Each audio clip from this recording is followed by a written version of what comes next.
Ladies, gentlemen, welcome back at Florence School. I'm still Jean-Michel Glachant, its director, but novelty of the day, you can see my face.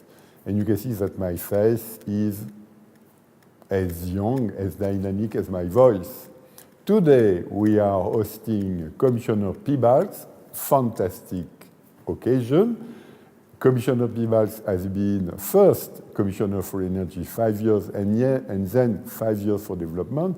So he knows everything about what is really Commission and European Union, while we're going to discuss only energy, because I know only energy. Commissioner, I would like to start with your term, 2004-2009. When you did enter, if I remember correct, your job was to take care of the internal market, and of the internal market. But when you did leave, we had a full European energy policy, the 2020, plus the third package, plus the renewable package, plus the beginning of the infrastructure package. What did happen along your term to get these mushrooming numbers of new things? Well, I think, first of all, you need ambition. So So you're ambitious? Well, yes. If I have something to do, I am ambitious. That's very clear. That, I think, is a precondition, but it's not sufficient. Second, you need also some opportunities. Yeah. Opportunities have been provided with increasing higher oil prices during that period. Yeah. Additionally, we have had a gas supply crisis with Russia, and additionally, we have had some real concerns about climate change. So all together, you can build as a package because we need ambition and try to provide the answers that could convince, at that time it was 27 member countries, and in a way it worked. Could I be less successful? Yes, I could have been less successful, but it's also good support I have had from the researchers. I have good support also from the civil society, and energy industry was in a way interested because liberalization, what they see, so at that time they said, well, yes, we got liberalizations in our domestic market, but we would like more broader European market. So you also had situation where even if somebody was not 100% with you, was not 100% against you. So that's why you can manage. Industry was pro-European. Yes, they have been against competition, perhaps, but they have been pro-European. So, and that was still necessary preconditions really to move, because industry in a lot of cases decided position of the government. So at the end of the day, particularly when we debated third internal market package in the council, we even drafted the articles, and you clearly feel that in some countries it was energy industry have been speaking. And that was crucial, that none of them was completely opposing what we have been preparing. Yeah, and when you did leave in 2009, so we had this fantastic basket of European policies, but they were not implemented yet roughly. Was it the task for your successor, for the Commission Barroso #2? Yeah, I think it was. I think what for me was very prestigious because Germany tried to get the energy portfolio. That I would never imagine in 2004. No. So that was good news for me. But Commissioner Oettinger has always followed the policies. So I think he was very convinced that these have been the right policies, and Commission followed the implementation. But most importantly, member countries have implemented. But there is again one opportunity that changed. It was a very tragic situation with Fukushima. Yeah. Because what accelerated things, it definitely was Fukushima's tragedy. Yeah. That accelerated things in Germany, and that accelerated penetration of renewable energy. So one tragic situation moved some things faster, at least in some member countries. But did it change the frame or only the speed? No, the frame is the same. It's just the speed. It's not the frame. Frame basically was there because there was perception in Germany, at least for some minorities, market participants, that, well, Germany will change its mind on nuclear. And it was obvious for me that it will not. Germany has very deep-rooted anti-nuclear. But as long as it was unclarity, all the investments have been frozen because perhaps it will change, perhaps not. And when the policy was crystal clear, this acceleration happened. So I believe that was one of the things that accelerated the whole implementation of the particularly 2020 policy on renewable, on the internal energy market. What happened, I believe, crucial was interconnection policy. Because we got a bit of money through the market recovery measures. And the interconnectors that has invested changed mentality in a lot of part of the markets. I mentioned Baltics, Nordics, but even Poland that had only 2% of interconnection. What do you think? So it changed, and it was difficult to say no for these interconnectors because there is community money coming. How you will not take it? So in a way, it was also one of the accelerator of the whole thing. They have been, but I would say during the Commissioner Sottinger's period, there have been a lot of things that happened inside the EU internal market, and they have been good news. Market coupling increased, so it's quite a lot of good things. So we got an exception to the rule. There is no free lunch. We got a free lunch for interconnections and PCIs. That I think is sometimes neglected in community policy, because if you would like to get something new just by legislation of European, it's not sufficient. You need to have some incentives because that somehow sweetens some of the implementation challenge member countries having.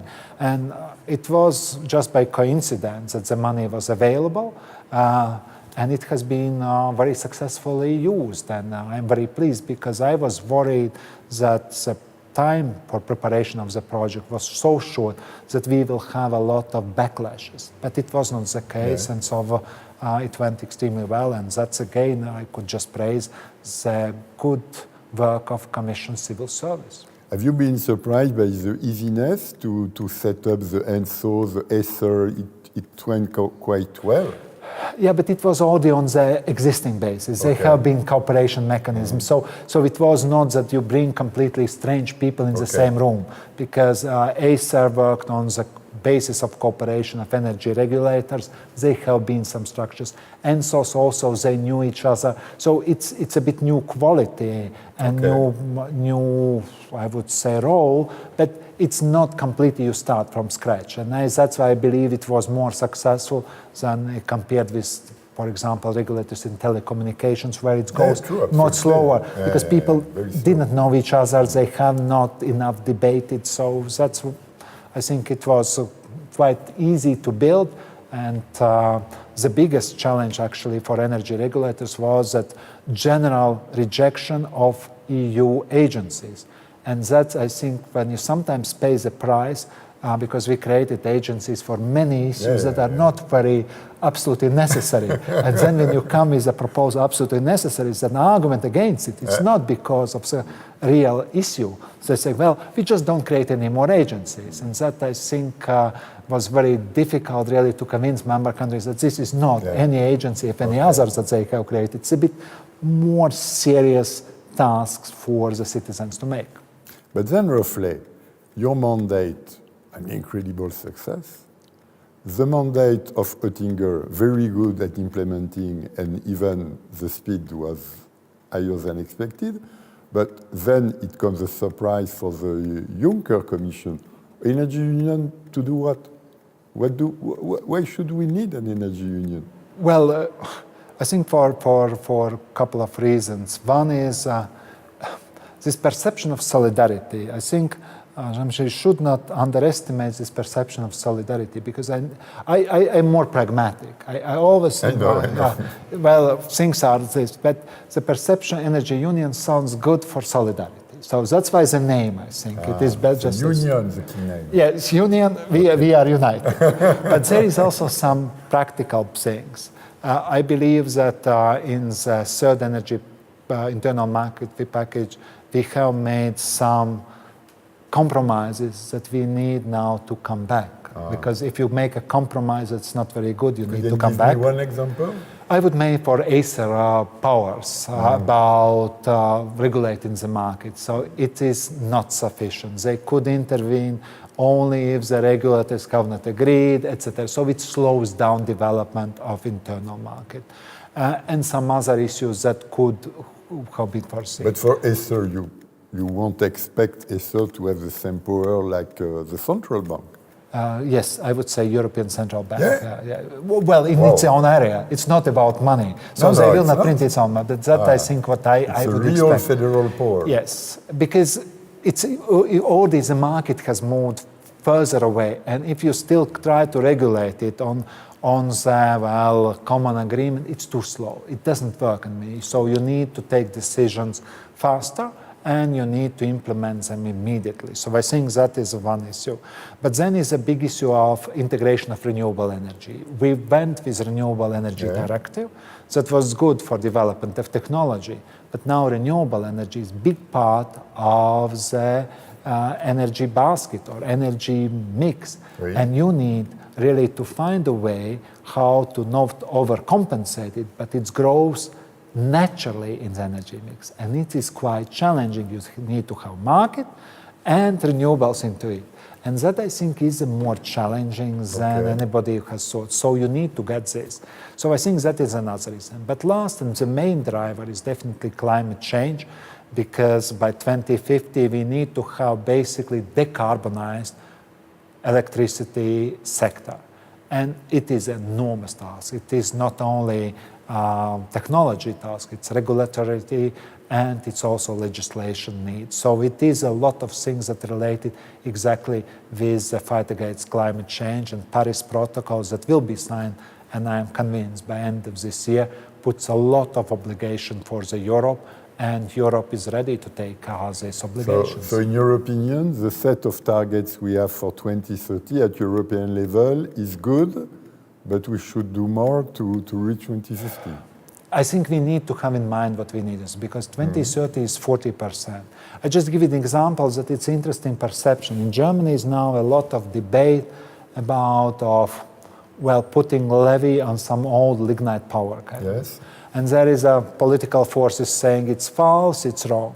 But no one says that Germany could diminish its ambition in fighting CO2 emissions. Yes. So that means that you need to prepare paths how to achieve, but basically European people has accepted that you need to find a way to get CO2 out of energy production. And that, I think, is absolutely the main driver. And then additionally, we have perturbation with Russia politically that is very sensitive from competition point of view as well, and that brings this security of supply issues. Some countries has lived through the shock in 2006 when gas supplies have been cut, and they well remember this. And it's my country was not involved. In my country, they always, when they speak about security of supply, you just ha ha ha, he he he. But when you speak in Slovakia, people have sometimes tears in their eyes because it was unbelievable shock, because they understood at that time that the only one partner they have was EU, and EU could not come to the help enough because of lack of interconnection and lack of some of solidarity mechanisms. But I think that's is big driver as well of the new package. Thank you, Andris. I still have two questions.